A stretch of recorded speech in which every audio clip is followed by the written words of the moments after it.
자, 1월 25일 수요일입니다.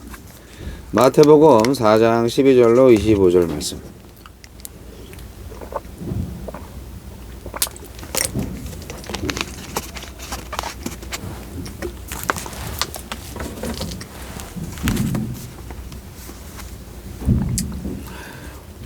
주변 소음을 좀 이해하시기 바랍니다. 지금 그 도크에 화물차 도크에 딱 뒤에를 이렇게 접안을 하고 짐을 이제 열심히 싣고 있어요. 그래서 쿵쾅 소리가 납니다. 컨베이어 벨트에다가 이렇게 짐들이 막 들어오고 있는데, 그 컨베이어 벨트에서 온 짐들을 또 사람이 들어서 여기 뒤에다가 계속 차곡차곡 싣는 거거든요. 한 1000박스 이상 싣기 때문에 시간이 1시간 정도 걸립니다. 어쨌든 그렇게 이해를 하시고, 1월 25일 수요일 마태복음 4장 12절로 25절. 예수께서 요한이 잡혔음을 들으시고 갈릴리로 물러가셨다가 나사렛을 떠나 스불론과 납달리 지경 해변에 있는 가버나움에 가서 사시니, 이는 선지자 이사야를 통하여 하신 말씀을 이루려 하심이라. 일러스되 스불론 땅과 납달리 땅과 요단강 저편 해변길과 이방의 갈릴리여, 흑암에 앉은 백성이 큰 빛을 보았고 사망의 땅과 그늘에 앉은 자들에게 빛이 빛이었도다 하였느니라. 이때부터 예수께서 비로소 전파하여 이르시되 회개하라, 천국이 가까이 왔느니라 하시더라. 갈릴리 해변에 다니시다가 두 형제 곧 베드로라 하는 시몬과 그의 형제 안드레가 바다에 금을 던지는 것을 보시니 그들은 어부라. 말씀하시되 나를 따라오라, 내가 너희를 사람을 낚는 어부가 되게 하리라 하시니, 그들이 곧 그물을 버려두고 예수를 따르니라.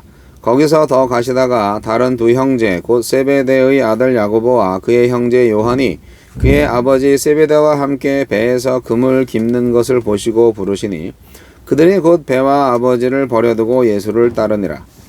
예수께서 온 갈릴리에 두루 다니사 그들의 회당에서 가르치시며 천국 복음을 전파하시며 백성 중에 모든 병과 모든 약한 것을 고치시니, 그의 소문이 온 수리아에 퍼진지라. 사람들이 모든 앓는 자 곧 각종 병에 걸려서 고통당하는 자, 귀신 들린 자, 간질하는 자, 중풍병자들을 데려오니 그들을 고치시더라. 갈릴리와 데가볼리와 예루살렘과 유대와 요단강 건너편에서 수많은 무리가 따르니라. 나를 따르라. 나를 따르라. 세례 요한이 잡힌 후 예수님은 갈릴리를 중심으로 사역을 시작하십니다. 갈릴리 어부들을 제자로 부르시고 가르침과 치유로 하나님 나라의 복음을 전파하십니다. 예수님은 어떤 분입니까? 세례 요한이 잡혔다는 소식을 들으시고 나사렛을 떠나 가버나움으로 이주하십니다. 요한의 투옥은 중요한 전환점입니다. 구약의 마지막 선지자가 역사의 무대에서 사라지고 메시아의 시대가 왔습니다. 회개의 세례를 베푼 선지자는 사라졌지만 용서와 자유, 빛과 생명의 나라를 여는 왕이 오셨습니다. 은혜의 시대가 시작된 것입니다. 예수님의 첫 사역은 소외된 땅 이방의 갈릴리에서 시작됩니다. 유대가 아닌 이방인의 땅에서 공생애를 시작하셨다는 것은 차별 없고 경계 없는 주님의 구원 의지를 드러냅니다. 이것은 또한 예언의 성취로서 예수님이 상황이 아니라 철저히 하느님의 계획에 따라 움직이고 계심을 보여줍니다. 내가 머물고 떠나는 기준이 무엇입니까? 예수님의 첫 메시지는 요한의 것과 같습니다. 메신저가 달라져도 하느님 나라의 복음의 메시지는 변함이 없습니다. 다만 요한이 요구한 회개는 죄의 자백을, 예수님이 요구하신 회개는 인생을 건 버림과 따름을 촉구합니다. 자백은 절반의 회개일 뿐입니다. 예수님의 주되심을 고백하고 따를 때 온전한 회개가 됩니다. 예수님의 첫 사역은 제자를 부르시는 것이었습니다. 부르심은 은혜입니다. 부르심이 은혜였기에 그들의 버림이 가능했고 그 버림이 있었기에 따름이 가능했습니다. 우리도 자격이 있어서 부름을 받은 것이 아니기에 이제 내 뜻대로 살지 않고 부르신 분의 뜻을 따라 살아야 합니다. 믿고 버리고 따르는 것이 잘 안 될 때 나를 부르신 은혜와 나를 빚어 가실 손길을 묵상해 봅시다. 예수님은 가르침과 치유로 천국 복음을 전파하셨습니다. 귀로 듣고 눈으로 보고 온몸으로 하나님 나라를 경험하게 하셨습니다. 말씀뿐만 아니라 사건을 통해서 전인격적으로 살아나는 역동적인 구원을 맛보게 하셨습니다. 그러자 어디나 하나님 나라의 소문이 전해졌고 수많은 무리가 따랐습니다. 가르침과 이적의 목적은 지적인 만족이나 문제 해결이 아닙니다. 따름이 목표이고 믿음이 목적입니다. 주여, 부르심에 화답하여 버릴 것 버리고 내려놓을 것 내려놓고 주님만 따르게 하소서. 아이고, 드디어 예수님의 사역이 시작이 되었습니다. 예수님의 사역은 회개하라, 천국이 가까이 왔다 하는 거죠. 예, 침례요한의 메시지와 비슷한데 이게 사실은 예수님의 첫 메시지입니다. 첫 선포입니다. 이게 교회에서 온전히 외쳐져야 되는 가장 중요한 우선적인 메시지이지 않을까요? 회개하라, 천국이 가까이 왔다. 예수 믿는 척하면서 어떻게 복을 받고 살까? 어떻게 세상에서 성공할까? 뭐 이런 생각을 하는 사람들은 예수님의 복음에 합당치 아니하신 분들입니다.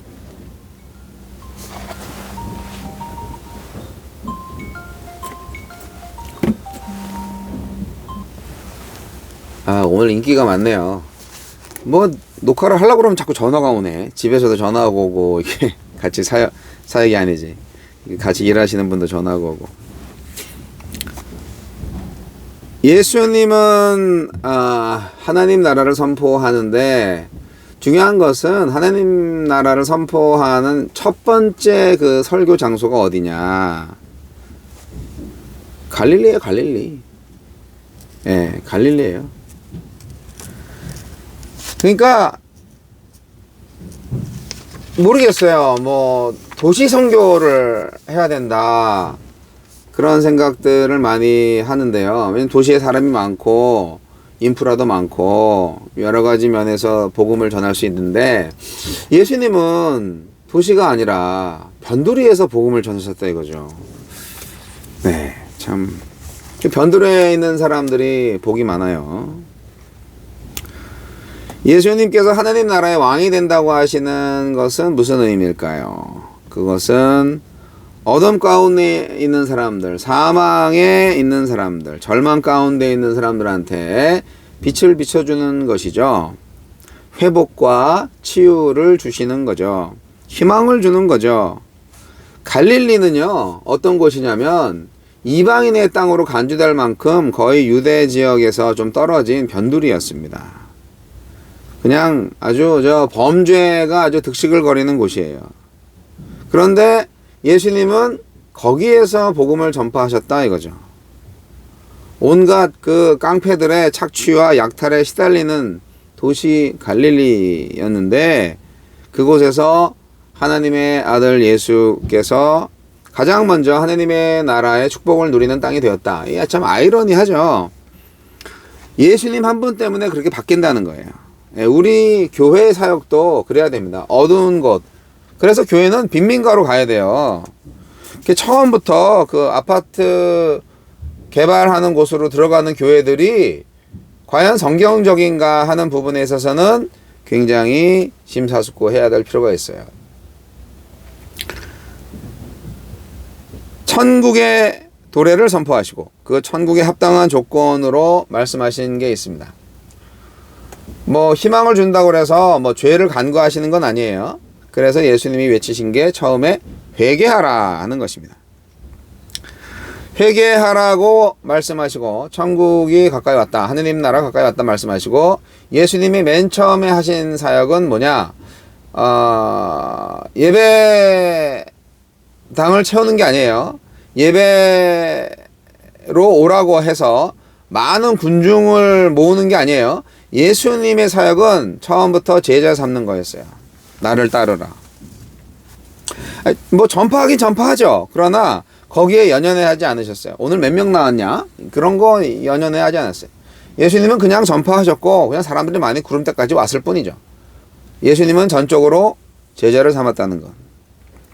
그게 이제 우리가 또 새롭게 예수님의 발자취를 따라서 교회 사역을 어떻게 해야 될까 하는 거에 대한 힌트를 또 얻는 것이죠.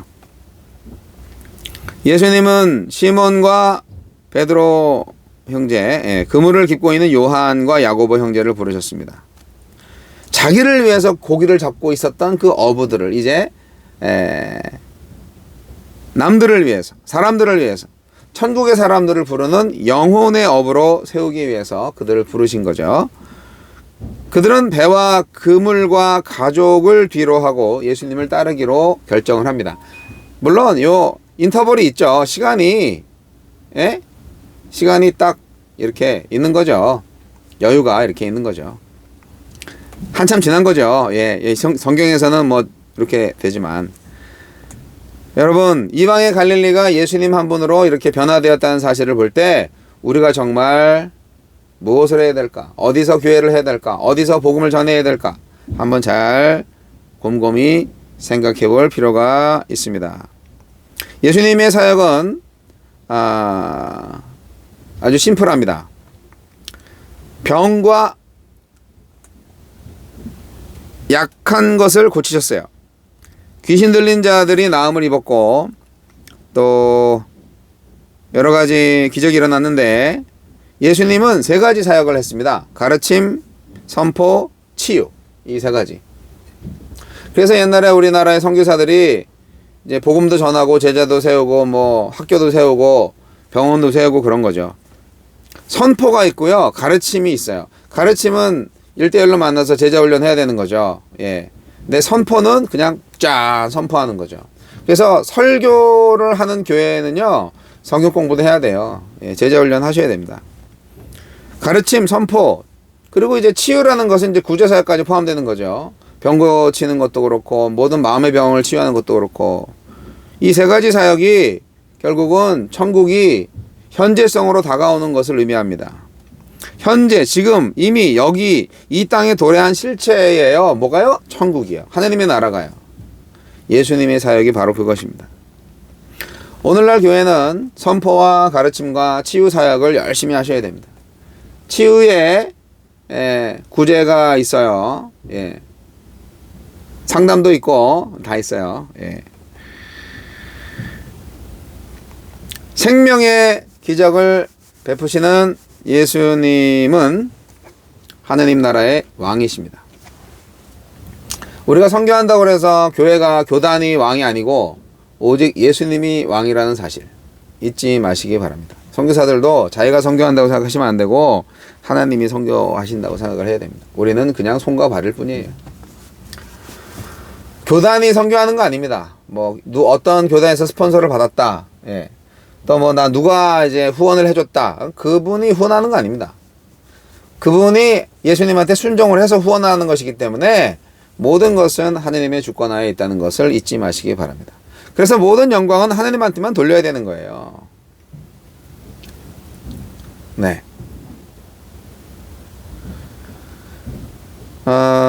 제가 군 교회에서 늘 푸른 교회에서 이제 간식 기도를 시켰는데 기도자가 목사님께 감사드리며 하나님의 이름으로 기도합니다. 아멘. 그렇게 기도를 하시더라고.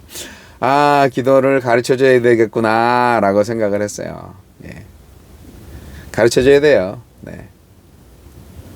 그런데 내가 주는 거지만, 그러나 내가 주는 게 아니라 하나님의 말씀에 순종해서 하나님의 뜻에 따라서 하나님의 사랑으로 그렇게 간식을 내가 준비해서 오는 건데, 내가 예수님 아니면 내가 너한테 뭐하러 간식을 사다 주겠냐? 이런 건데, 목사님이 사다 주시니까, 이제 가져오시니까 목사님께 감사드리며 하느님의 이름으로 기도한다고. 제가 충격받았어요. 자, 저와 여러분 교회입니다. 하느님 나라의 천병입니다.